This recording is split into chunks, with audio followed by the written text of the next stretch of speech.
ओम श्री गुरुदेवाय नम। आज्ञा हे मोर प्रिय समस्त सुदीवृंद को कोटि कोटि प्रणाम।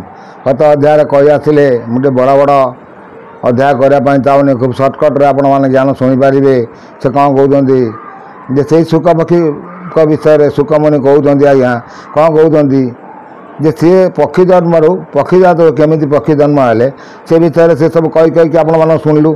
आउ गोटे से देखुं आउरी जन्म कष्ट मान लेखा जेन होइब राजनम पक्षी जन्मर कष्ट देते कीट देखा मोड़ती मोते नामरे से नाथ जानती बेती का मोड़ी न पारती शुण नृपति सावधाने से ब्राह्मण एक दिन कार्तिक मास शुक्ल पक्ष द्वादश तिथि जे पविशम। जे पक्षीर जो कष्ट से कहते कि मु जो नाम जप करे देखो आज्ञा समस्ते नाम नाम बोले कौन आज्ञा से नाम विषय बहुत लोग बहुत प्रश्न करते मुझे उत्तर देती। नाम हूँ से गोटे चिंतनधारा से ओंकारटा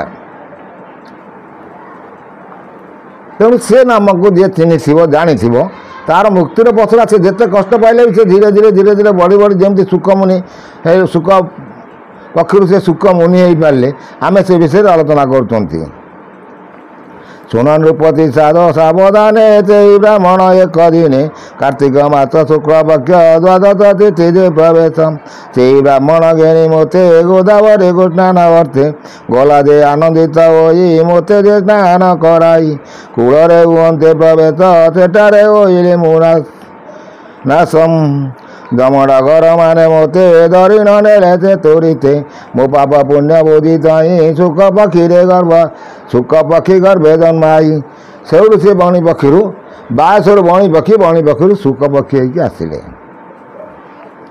सुख पक्षी होगी आसला पर से कौन कहते से कौन कले रत्नाकर नामे ब्राह्मण मोते किणिला साधारणम एबार न सबरे धन दे पंजी पिंजरे अति जत्ने थोई बालुत काले पाली मोते प्रचंड होइले जुकते राधा कृष्ण बोली नाम पढ़ाए से दी उत्तम केशव अनंत मुरारी माधव गोविंद श्रीहरि एमते ब्राह्मण पढ़ाई आनंदे मोहि पढ़ुथाई देवता भोग ते अन्न ब्राह्मण दे प्रतिदिन।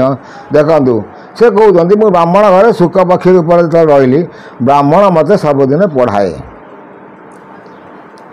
कौन पढ़ाए राधा कृष्ण बोल नाम पढ़ाए से द्विज उत्तम राधा कृष्ण गोविंद मुरारी सबू सी आज्ञा ठाकुर ना से सब पढ़ाए समस्त घर सुख सारी सारी जो रखी छुआ पक्षी रखी आपड़ पढ़ेले से पढ़ी सब कथा कहीपर यहीटा गोटे विश्वास योग्यर कथा आसला आम सब कथा को तर्जमा कर देखा कौटा ठीक कौटा भूल आज्ञा सी आग कहते ब्राह्मण से अन्न देते मुखे दिए निरते हेमते 18 बरत तागरे मोहि कले ग्रासम श्रीम प्रसाद बोधन मो पाप करिला दाहनम बैशाख शुक्ल एकादशे प्रवेश होइला कवासिम 15 ब्राह्मण घरे तोइला तार निज द्वारे एकाले एक देउर गवासी मिलिला मोर आगम 15 उपरे मोर तालीन गला धीर धीर।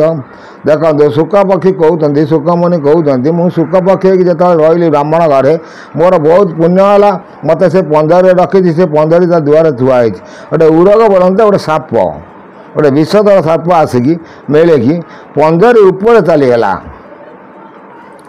15 भितर पशि पारानी 15 उपर चलीगला ताहा तेजर द्वारे प्राण मु छाड़िले द्वारे तक्षणे काला दूत माने प्रवेश होइले बाहने मोर जीव को आंटे दर देखु ता ऊपर चली तार जो कालांतक विषय मोर जीवन चलीगला सेठू से सुख पक्षी ताकू जमदूत मैंने नहीं गले। देखो आपण मैंने शुणिकी हुए तो विश्वास कर थे गोटे साप चलीगले जे लोक मरीज कि गोटे जतु मरीज आ ये हूँ आज्ञा निश्चित कहीं ना ये हूँ आम छोट पिला बेलर कथा आमर ये निके घर पाखे गोटे विषिला पाट अच्छी से गोटे साप अच्छी से साप थिला आगे सी साप ना कई भी जानी ना कि करना सी आज्ञा जो बाटे चली से घास सब जलीज से घास ये निराट सत कथा अभी भी निकलेर लोक मैंने जानते आम घर निकलेर पाखापाखि घर से गोटे लोक आसिक ଚାକିରି କରୁଥାଏ। ସେ କୁଆଡ଼ିକା ଲୋକ ଆସି ଚାକିରି କରିଛି, ସେଠି ଯିଏ ଲୋକ ଯାହା ଘରେ ଚାକିରି କରିଛି ସିଏ ବହୁତ ଜାଣିଲା ଭଳିଆ ଲୋକ। ସେ ଦେଖିଲା ଆରେ କ'ଣ ତୁ ସାପମାନଙ୍କୁ କ'ଣ ସେ ତ ସାପମାନଙ୍କୁ ମାରିକି ଭାଜିକି ଖାଇଦିଏ। କହିଲା ଏ କ'ଣ ସବୁ ବିଷଧର ସାପ?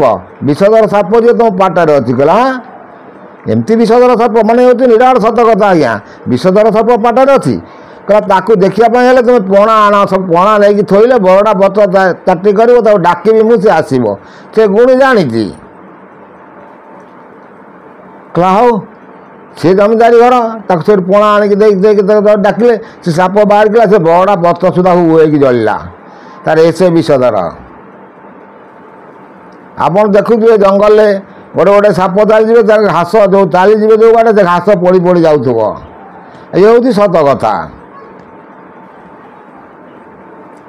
ଛାଡ଼ନ୍ତୁ ଆଜ୍ଞା, ଶୁକପକ୍ଷୀଙ୍କର ପୂର୍ବଜନ୍ମ ଶୁଣିଲେ ସେ ଆଉ ସେ କ'ଣ କହୁଛନ୍ତି ତାକୁ ଦେଖିଲେ ଯେ ସେ ବିଚାର କରି ଏଇ ପ୍ରାଣୀ ନିଷ୍ପାପୀ ହଟଇ ଯେ ପୁଣି ଏମନ୍ତ ସମୟ ବିଧାତା କହିଲେ ଯମ ଦେବତା ଆମ୍ବ ଅନ୍ତରେ ଜାତ ଏଇ ଏହାକୁ ଦଣ୍ଡନ ଯୋଗାଇ ଉତ୍ତମ ପ୍ରସିଦ୍ଧ ବଂଶରେ ଜନ୍ମ କରାଏ ଆରେ ଶୁଣିନ ଯମ ଯେ କହି ତୁମର ଅନ୍ତ ଯେବେ ହୋଇ ତୁମ ଚରିତ ଯେଉଁଠାରେ ଜନ୍ମ ଲାଭୁ ସେଇଠାରେ।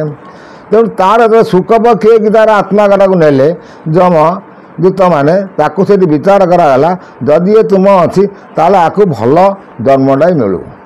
କ'ଣ ଜନ୍ମ ମିଳିବ ସେଇ ବିଷୟରେ ଆମେ ସମ୍ୟକ ଆଲୋଚନା କରୁଛନ୍ତି। ଆଉ ଟିକେ ଦେଖିବା, ଆଉ ଟିକେ ସରିଯିବ। ଆପଣମାନେ ମନ ଧ୍ୟାନ ଦେଇ ଶୁଣୁଛନ୍ତି।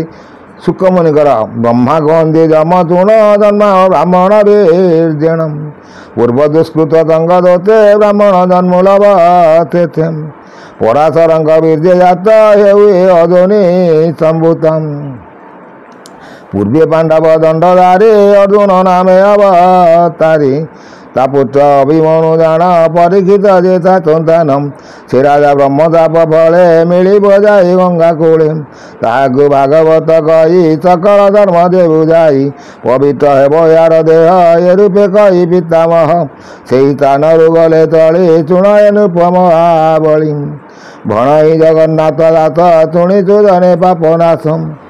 ଦେଖନ୍ତୁ ତାଙ୍କୁ କହିଲେ ସିଏ ତାକୁ ନେଇକି ପରାଶରଙ୍କ ବିରୁଦ୍ଧରେ ଯାତ୍ରା ହେଲେ କିଏ? ବ୍ୟାସଦେବ। ବ୍ୟାସଙ୍କର ପୁତ୍ର ହେଲେ ଶୁକମୁନି। ଆପଣମାନଙ୍କୁ ଶୁକମୁନିଙ୍କର ପୂର୍ବଜନ୍ମ କାହାଣୀ ବି କହି ଆସିଥିଲି କି ସେ ତାଙ୍କ ସେ ଜନ୍ମର କାହାଣୀ, ତା ପୂର୍ବଜନ୍ମର କାହାଣୀ ସେ କହିଲେ। ତେଣୁ ଏ ବିଷୟ କ'ଣ ଆପଣଙ୍କୁ କେମିତି ଲାଗିଲା, କ'ଣ ଲାଗିଲା ମୋତେ କମେଣ୍ଟରେ ମତାମତ ଦେଲେ ବହୁତ ଖୁସି ଲାଗିବ। ଏତକ ରହୁଛି ଆଜ୍ଞା, ନେକ୍ସଟ ଅଧ୍ୟାୟରେ ଦେଖିବା କ'ଣ ଆଲୋଚନା କରିବା।